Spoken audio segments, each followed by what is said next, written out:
Welcome everyone to Vested Interest. This is Shane back again for another stock pick of the day video. It is September 21st. It is my birthday, and if you wanted to give me a birthday present, the best birthday present you can give me is hitting that subscribe button down below. Hit that notification bell so you're notified whenever we put out any new content, and give me a thumbs up on this video. We are going to take a look at Parker Hannifin. This is out of the industrial sector. Let's jump right into the video. If you want to know more about this company, check them out, www.parker.com. That is www.parker.com. That is their homepage where I pulled this information from. Arthur L. Parker founded the Parker Appliance Company on March 13, 1917, in a small loft in Cleveland, Ohio, along with his business partner Carl Clam. In the early days, the company built pneumatic brake systems for trucks, trains, buses, and industrial machinery, as well as leak-free fittings for the pioneers of aviation. Through staggering setbacks and impressive achievements, Parker Solutions have enabled countless technology leaps over the past century. And thank you to the subscriber who recommended this company. They mentioned they had done some research on this one recently. So I took a look at it, and it looks like an interesting one. That is why I'm bringing it to you today. So again, I really appreciate it. They do have their hands in adhesives, coatings, and encapsulants, aerospace systems and technologies, air preparations, FRLs. Not sure what that is. If anyone knows what that is, drop it down below. Dryers, bioprocessing and metal technologies, cylinders and actuators, EMI shielding, filters, collectors, separators, purifiers, excuse me, fittings and quick couplings, gas generators, house piping and turbine, motor drives and controllers. You can read the rest. They have their hands in a lot of different industries and provide a lot of different products. Again, www.parker.com. That is their homepage. Check them out if you want to know more information about them. And the reason we're taking a look at them today, down 2.27%. Looks like they were actually down a little more in the after hours, at least as of the recording of this video, around 7 o'clock in the evening. Parker Hannifin is the company we're talking about, ticker PH, out of the industrial sector. Closed out the day at $381.61, 52-week range as low as $235.69, as high as $428.16. They are closer to their 52-week high than their 52-week low. This one would have a significant amount further to drop for me. I would really want it under 300 on this one. I have not done a discounted cash flow analysis on this one though, but just for my taste, I think when I did the math, 15% of its 52-week low would be right around $275 per share. Average volume 680 million. Today's was 648, and pretty volatile sell-off overall throughout the day, but looks like they tried to fight back there. Market cap 49.011 billion, beta of 1.52. You can see that volatility here, so it is more volatile than the overall market. Price to earnings ratio, PE ratio, is a little elevated, $23.78 per share. Again, I would like this back around 275, definitely under 300. That would bring down this price to earnings ratio. Very high EPS on this one, $16.05 per share. Earnings date, November 2nd. Forward dividend is $5.92 paid out on the year. They are a quarterly payer. We'll see that here in a little bit. They have a low dividend yield of 1.52%, but that's not necessarily negative if their dividend yield is growing. Let's take a look at that here in a little bit as well. Ex-dividend date was August 25th. They paid out on September 8th, so if you were to buy them now, you would be in line for their next dividend payout.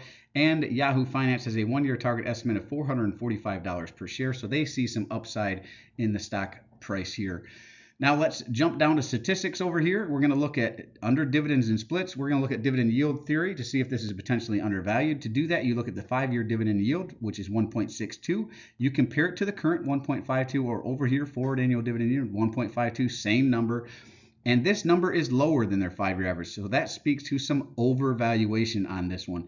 If this number was higher than the 5-year average, that would speak to undervaluation. But this one, again, significantly overvalued in my opinion. Dividend yield theory would agree.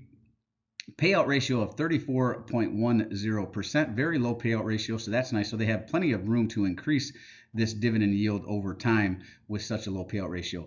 Now we want to get into the financials. There's lots of good information here. You can find their balance sheet, their income statement, their debt to equity ratios. You can find whether or not revenue is growing. Lots of good information there. What we're going to look at is free cash flow. We want growing free cash flow over time, so our dividends grow over time. And 2022, 1.8 billion in free cash flow. 2021, 2.3 billion. 2022, 2.2 billion. 2023, 2.59 billion. Looks like to date, well, that's last year's number. This is to date 2023.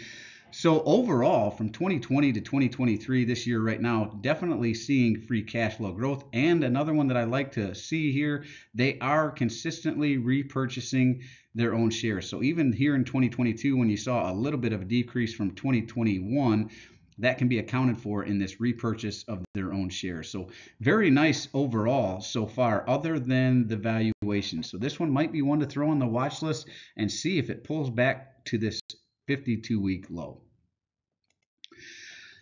Now, I always recommend more than one source. So another one that I like is stockanalysis.com. You pick any sources that you like. Just make sure you're picking more than one so you can back check the information you are getting is accurate and up to date. And according to the 13 stock analysts they've had to take a look at this, they call it a consensus buy. I would tend to disagree on this one. Again, I would want it under 300 before I would get interested on this one. Seems a little overpriced to me, but I have not done a discounted cash flow analysis on this one. Again, this was recommended by one of the subscribers to the channel. So again, I really appreciate the recommendation. And if you have any stocks you'd like to recommend me take a look at in the Stock Pick of the Day series, drop them down in the comment section below. Now we're going to look at statistics. I like to look at return on equity and return on invested capital, like 10% or better for both. And this one smashes those numbers. 21.8% return on equity, 18.10% return on invested capital. So higher than the 10% I look for on both. And we're also going to look at EPS growth forecast over the next 5 years. I like 5% or better. This is 15.93. So not only do they already have a high EPS, they are expected to grow significantly over the next 5 years. Their revenue growth is forecast at 4.46% as well. So very nice numbers overall, except for the valuation on this one. I would say, again, one I am going to be throwing on my watch list. And let's check out the dividend. As we said, payout ratio, excuse me, 36.91%. I like 75% or better. So this is definitely in my wheelhouse. Plenty of room to continue to grow that dividend. And they are growing that dividend, 19.01%. Payout date, they are paying out in the months of March, June, September, and December.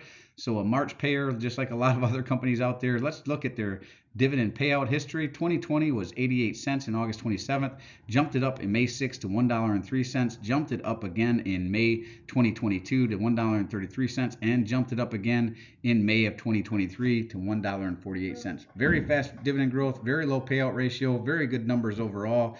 Dividend yield theory says it's a little overvalued right now. So again, looking for more of a pullback on this one, but overall, very interesting company. This is the vested interest stock screener. Go ahead and stop this if you'd like, or let's read through it. Understand the business. We looked at, this is how I set up the videos as well. So that's why we start with looking at the business. Growing free cash flow, we looked at that. 5 years expected into the future. Growing dividend, it does meet that criteria. Dividend payout ratio of 75% or less, it's about half that, so definitely meets that criteria. Check valuation based on dividend yield theory. Dividend yield theory says it's a little overvalued right now. Buy below current cost basis or within 15% of the 52-week low. Like I said, whenever I did the math on this one, 15% of its 52-week low is around $275 per share.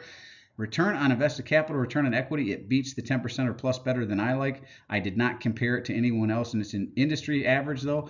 Earnings per share growth equal to or greater than the industry average or 5% plus. It is above the 5% plus, but I did not compare it to its industry average on this one. And for financial companies, I throw in price to book. Though you can use price to book for financial companies like banks, a 1 or lower, 1 being fair value, anything under 1 being lower is good on price to book. For any other companies, you want to compare them to their industry average as well, because sometimes you could have a company that has a 4 price to book, 4.0, 4.1, 4.5, and that might seem high, but compared to its industry average, it might be right on the money.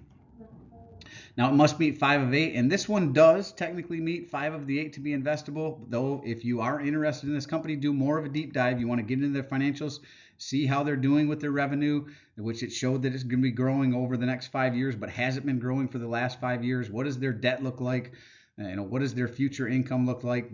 Potentially do a discounted cash flow analysis, see where the value of this company might be. And for financial companies, it must meet 6 of 9. Well, that is it for this one. Trying to find value in the market. Been a crazy market. The Fed did not raise rates, but they did say that they are going to keep rates longer, higher, longer, and there is still the potential for one more raise this year. I think they're hoping that this UAW strike, brings inflation down a little bit and they don't have to raise rates again. Though if it does not, in their December meeting, I believe they will raise rates if inflation is still above their 2% target rate. But we will see. Let me know what you think of this company down in the comments below. Parker Hannifin, ticker PH. As always, appreciate you stopping by. If you haven't done so already, don't forget to show me some love. Hit that thumbs up, ring the notification bell. Most importantly, subscribe to the channel. Drop a comment down below. Let me know what you think. I do personally read and respond to the comments. I'm always interested to read your questions, opinions, or suggestions for future topics. Like I said, if you have a stock you'd like me to cover in the Stock Pick of the Day series, drop it down below. Really would love to hear from you. And this is Shane signing off. Wishing peace and prosperity to you and yours. And remember, financial security comes to those who take a vested interest. Hey, thanks for stopping by, and we'll see you in the next one. I'm not a financial advisor. Nothing in this presentation should be considered financial advice. I'm only sharing my opinion and investing journey for educational and entertainment purposes. Investing involves risk, accounts money, and should never invest any amount not comfortable losing. Always do your own research. Invest based on your situation, circumstances, and select criteria, or seek the advice and counsel of a certified financial advisor.